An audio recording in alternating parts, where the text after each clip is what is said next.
5. Warfare on unfavorable ground. In order to carry on warfare in country that is not very hilly, lacks forests, and has many roads, all the fundamental requisites of guerrilla warfare must be observed. Only the forms will be altered.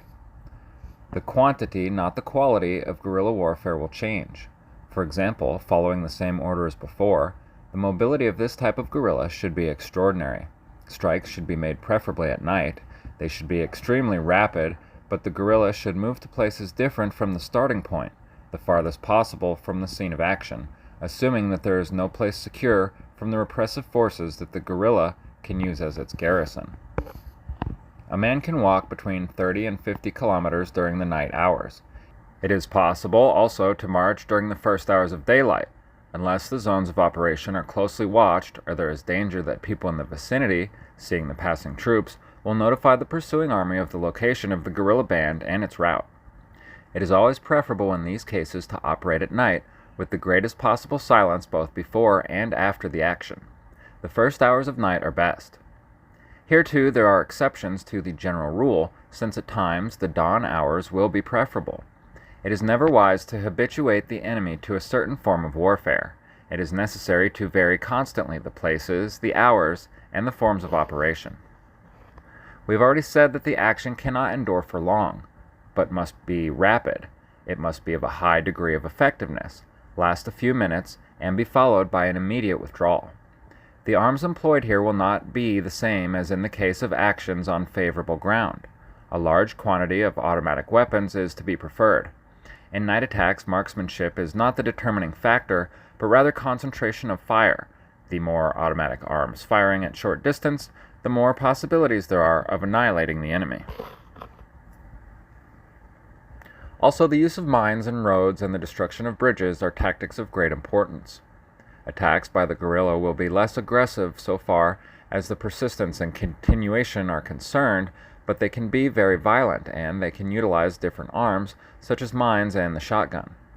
Against open vehicles heavily loaded with men, which is the usual method of transporting troops, and even against closed vehicles that do not have special defenses, against buses for example, the shotgun is a tremendous weapon. A shotgun loaded with large shot is the most effective. It is not a secret of guerrilla fighters.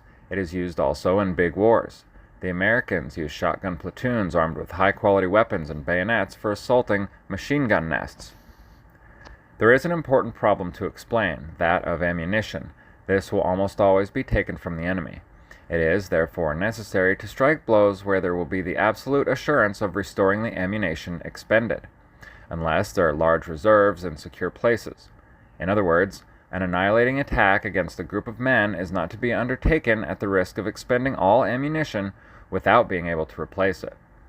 Always in guerrilla tactics, it is necessary to keep in mind the grave problem of procuring the war material necessary for continuing the fight. For this reason, guerrilla arms ought to be the same as those used by the enemy, except for weapons such as revolvers and shotguns, for which the ammunition can be obtained in the zone itself or in the cities. The number of men that a guerrilla band of this type should include does not exceed 10 to 15. In forming a single combat unit, it is of great importance always to consider the limitations on numbers.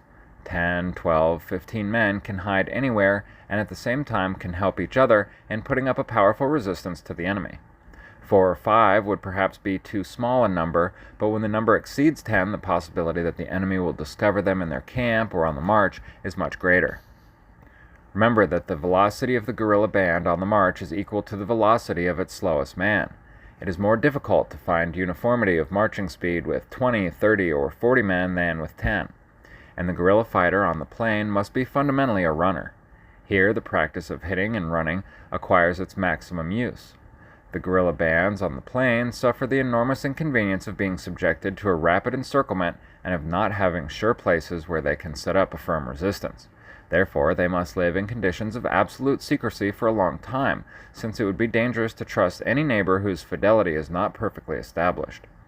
The reprisals of the enemy are so violent, usually so brutal, inflicted not only on the head of the family, but frequently on the women and children as well, that pressure on individuals lacking firmness may result at any moment in their giving way and revealing information as to where the guerrilla band is located and how it is operating. This would immediately produce an encirclement with consequences always disagreeable, although not necessarily fatal. When conditions, the quantity of arms, and the state of insurrection of the people call for an increase in the number of men, the guerrilla band should be divided. If it is necessary, all can rejoin at a given moment to deal a blow, but in such a way that immediately afterwards they can disperse towards separate zones, again divided into small groups of 10, 12, or 15 men. It is entirely feasible to organize whole armies under a single command, and to assure respect and obedience to this command without the necessity of being in a single group. Therefore, the election of the guerrilla chiefs and the certainty that they coordinate ideologically and personally with the overall chief of the zone are very important. The bazooka is a heavy weapon that can be used by the guerrilla band because of its easy portability and operation. Today, the rifle-fired anti-tank grenade can replace it. Naturally, it will be a weapon taken from the enemy. The bazooka is ideal for firing on armored vehicles, and even on unarmored vehicles that are loaded with troops, and for taking small military bases of few men in a short time. But it is important to point out that not more than 3 shells per man can be carried, and this only with considerable exertion. As for the utilization of heavy arms taken from the enemy, nothing is to be scorned, but there are weapons such as the tripod machine gun, the heavy 50mm machine gun, etc., that when captured can be utilized with a willingness to lose them again. In other words, in the unfavorable conditions that we are now analyzing, a battle to defend a heavy machine gun or other weapon of this type cannot be allowed. They are simply to be used until the tactical moment when they must be abandoned.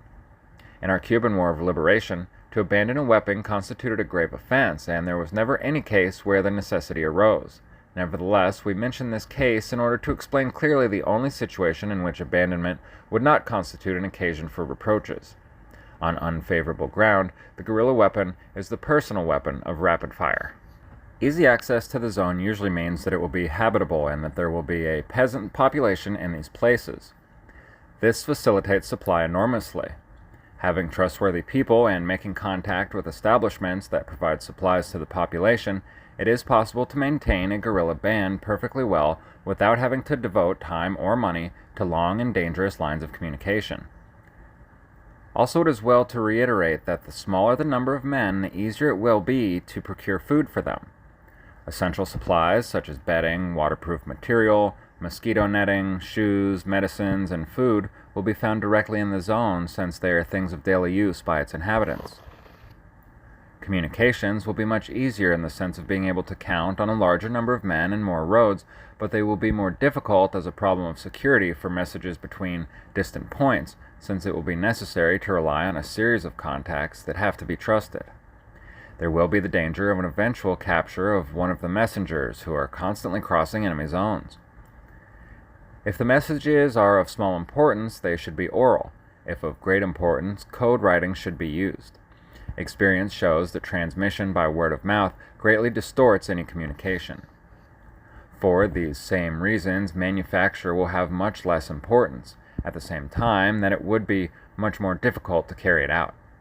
It will not be possible to have factories making shoes or arms. Practically speaking, manufacture will have to be limited to small shops, carefully hidden, where shotgun shells can be recharged and mines, simple grenades, and other minimum necessities of the moment manufactured. On the other hand, it is possible to make use of all the friendly shops of the zone for such work as is necessary. This brings us to 2 consequences that flow logically from what has been said.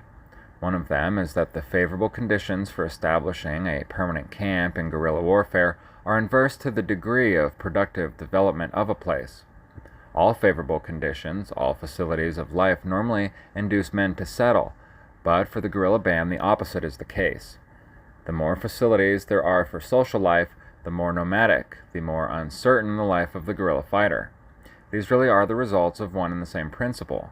The title of this section is War on Unfavorable Ground because everything that is favorable to human life, communications, urban and semi-urban concentrations of large numbers of people, land easily worked by machine, all these place the guerrilla fighter in a disadvantageous situation. The second conclusion is that if guerrilla fighting must include the extremely important faction of work on the masses, this work is even more important in the unfavorable zones, where a single enemy attack can produce a catastrophe. Indoctrination should be continuous, and so should be the struggle for unity of the workers, of the peasants, and of other social classes that live in the zone, in order to achieve, toward the guerrilla fighters, a maximum homogeneity of attitude. This task with the masses, this constant work at the huge problem of relations of the guerrilla band with the inhabitants of the zone, must also govern the attitude to be taken toward the case of an individual recalcitrant enemy soldier. He should be eliminated without hesitation when he is dangerous. In this respect, the guerrilla band must be drastic. Enemies cannot be permitted to exist within the zone of operations in places that offer no security.